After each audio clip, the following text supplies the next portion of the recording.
Hey guys, Jason with Jason's Big Adventures, and I think it's just a hair after 1 in the morning, and I just got home from work, and I've got down here in the basement, we just had this fireplace installed on Wednesday, and what is it, Friday morning now? Yeah, Thursday night, Friday morning, and I've got my oldest two kids have bedrooms down here, so I'm trying to be quiet, so I come home tonight. Ran a fire all night last night. Let it run out this morning. It probably quit burning. Well, there wasn't nothing but some coals left by probably 11 o'clock. And so I opened the damper all the way, opened the air control array, and I told everybody just let it sit and I'd clean it out tonight when I get home. So I get home tonight and I'm cleaning the ash out, and there's still a pretty good pile of hot coals in there.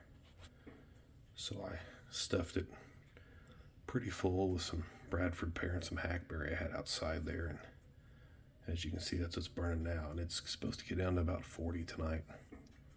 We've had the heat off since 6 p.m. yesterday, roughly. It got down to, not 6 p.m. yesterday, 6 p.m. Wednesday. And it got down to the low 20s Wednesday night. So built the first fire in the new fireplace. I say it's new. This is actually it's a Lopi, I don't know how you say it, L-O-P-I, Flush Bay 96. So it was built, I think, in 1992. Really good shape. One of the local HVAC places that does fireplaces and chimneys, they got it. I don't know if they took it on trade or pulled it out of an old unit or where it came from exactly, but here we are now. I have it. So as you can see there, I don't know if we can see it down there on that lower shelf of my little rack. There's 1, 2, 3, 4, 6 pieces. Might be another one right there. I need to sort through some of that wood. And then out here on my back patio, I've got probably another 12 to 24 pieces. That is some really, really dry pine. I picked up back when I was gathering wood when we knew this was going to go in. I had picked up, free wood. There's always somebody on Craigslist or the Facebook Marketplace with a pile of wood or a tree they've cut down. And this stuff has been laying in this guy's yard pretty well cut up for, gosh, I think he said a year or so. So the other night when I was building this first fire, I wasn't sure. I threw a couple pieces in there, not really thinking. And I was like, well, I need to sort that pine out. It was so dry on my, somewhere around here, I've got a little battery-powered, digital moisture meter. And some of it was so dry, it wouldn't even register on the meter. The rest of it was like around 5%. And I knew if I start throwing those chunks in here, it's gonna burn up way too fast. So I was trying to think of something to do with that pine, and I thought I'll get out my old trusty hand hatchet. I know nothing about this thing. I think I found this in a dump trailer pile of stuff that a buddy of mine was paid to haul off. We loaded his dump trailer with scrap to take out to the dump. And this was laying in that pile of stuff. And so I took it. You might be able to see there a little bit.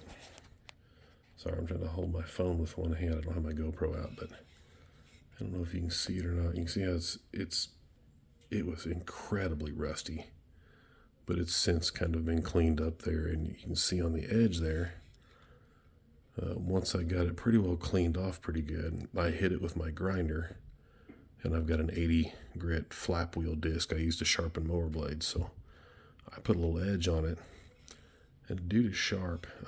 It probably, I think it weighs 2 pounds. It's definitely heavier than like my regular 16-ounce hammer. But I've got a 2-pound little mini sledge that's about this heavy, and there's a decent handle on it. So I thought I had them coals in there, so I threw some little chips and chunks of some Bradford pear on the pile. That Bradford pear is from my yard. That tree was blown down in a storm, a big windstorm, August of 2023. And took me forever to get around to getting it cut up. And I have since got it all cut and split and stacked, and most of it meters out around 10 to 12%. So it's over here behind the fireplace here, out here on my back patio. I've got some pallets down in a pretty good sized pile of wood that's dry and ready to burn.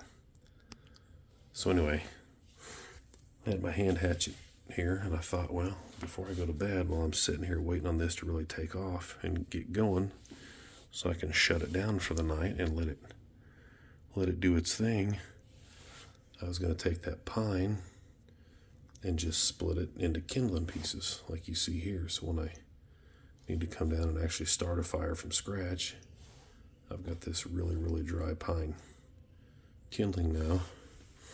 And there's a few of these that I could probably, I'll leave them long. I don't really care about length. I could split this down a little more, but as you heard there, it's actually pretty loud.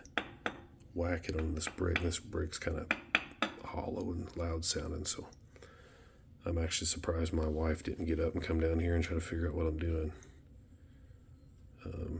Our bedroom's almost directly above this and over a little bit upstairs, so I didn't want to make anybody mad or wake anybody up, so this is all I'm going to split for now, and I don't think I need to split this down any farther. It's so dry it almost feels like balsa wood. It's crazy. So anyway, there's a pile of kindling, and I'll split the rest of that up into kindling as well. And my in-laws are always out thrift shopping and stuff, so I've tasked them with finding me maybe an old wood military crate or something I can put down there just to throw some kindling in and keep that for fire starter. And same for these little wood chips. I will keep a pile of this stuff as well to put on top of that. And so far I've been starting fires top down, except this one tonight. Obviously I started bottom up because it already had a pretty good bed of coals, and I left the chunky coals and scooped out a lot of the ash into a galvanized metal bucket. So I'll keep these pieces for starting fires. It's middle of March. What is today, the 7th?